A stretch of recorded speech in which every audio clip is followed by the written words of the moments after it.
हम झूठा व बासी नहीं खाते। अगली बार ये कहने से पहले सोचिए। कुछ दिन पहले एक परिचित मित्र मुझे पार्टी के लिए एक मशहूर रेस्टोरेंट में ले गए। मैं अक्सर बाहर खाना खाने से कतराता हूँ, किंतु मित्र का सामाजिक दबाव तले जाना पड़ा।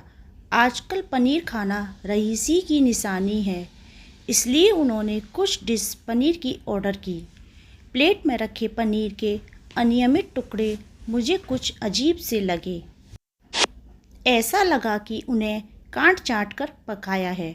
मैंने वेटर से कुक को बुलाने के लिए कहा। कुक के आने पर मैंने उससे पूछा, पनीर के टुकड़े अलग अलग आकार के व अलग रंगों के क्यों हैं? तो उसने कहा, ये स्पेशल डिश है। मैंने कहा कि मैं एक और प्लेट पैक करवा कर ले जाना चाहता हूँ, लेकिन वो मुझे ये डिश बनाकर दिखाए। सारा रेस्टोरेंट अकबका गया। बहुत से लोग थे जो खाना रोककर मुझे देखने लगे। स्टाफ तरह तरह के बहाने करने लगा। आखिर वेटर ने पुलिस के डर से बताया कि अक्सर लोग प्लेटों में खाना, सब्जी, सलाद व रोटी इत्यादि छोड़ देते हैं। रसोई में वो फेंका नहीं जाता। पनीर व सब्जी के बड़े टुकड़ों को इकट्ठा कर दोबारा से सब्जी की शक्ल में परोस दिया जाता है। प्लेटों में बची सलाद के टुकड़े दोबारा से परोस दिए जाते हैं। प्लेटों में बचे सूखे चिकन व मांस के टुकड़ों को काटकर करी के रूप में दोबारा पका दिया जाता है। बासी व सड़ी सब्जियां भी करी की शक्ल में छुप जाती हैं। ये बड़े बड़े होटलों का सच है।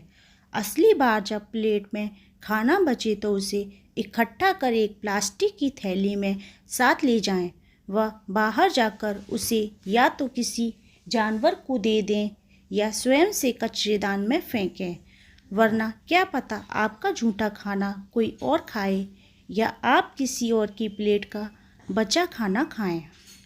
एक बार मैं दिल्ली गया था, एक यजमान के बुलाने पर उनके साथ।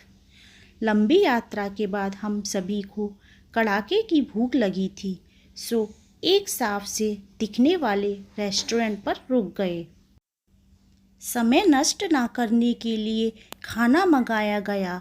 एक साफ सी ट्रे में दाल, सब्जी, चावल, रायता व साथ एक टोकरी में रोटियां आई। पहले कुछ कौर में ध्यान नहीं गया, फिर मुझे कुछ ठीक नहीं लगा। मुझे रोटी में खट्टेपन का एहसास हुआ। फिर सब्जी की ओर ध्यान दिया तो देखा सब्जी में हर टुकड़े का रंग अलग अलग सा था।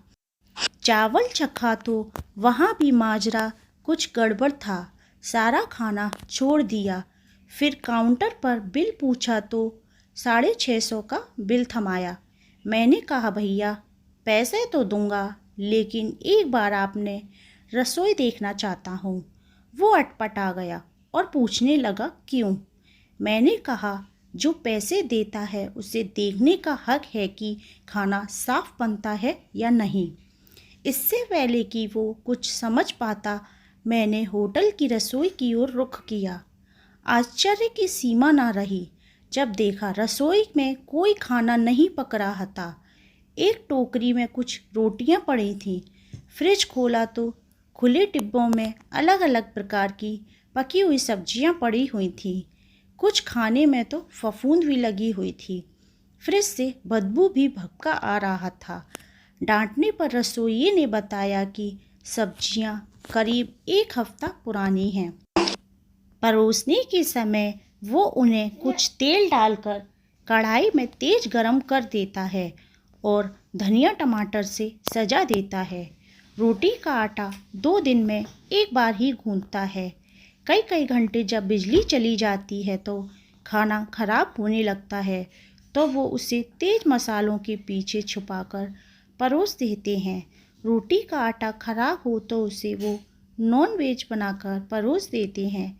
मैंने रेस्टोरेंट मालिक से कहा कि आप भी कभी यात्रा करते होंगे।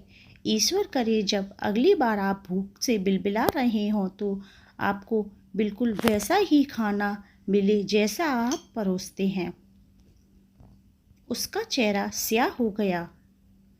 आज आपको खतरों, धोखों व ठगी से सिर्फ जागरूकता ही बचा सकती है, क्योंकि भगवान को भी दुष्टों ने घेर रखा है। भारत से सही व गलत का भेद खत्म होता जा रहा है। हर दुकान व प्रतिष्ठान में एक कोने में भगवान का बड़ा या छोटा मंदिर होता है। व्यापारी सवेरे आते ही उसमें धूप दीप जलाता है, गले को हाथ जोड़ता है और फिर सामान के साथ आत्मा बेचने का कारोबार शुरू हो जाता है।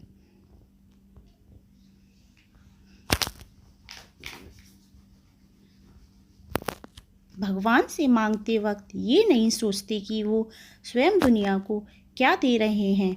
जागरूक बनिए और कोई चारा नहीं है। कैसी लगी कहानी कमेंट में ज़रूर बताएं।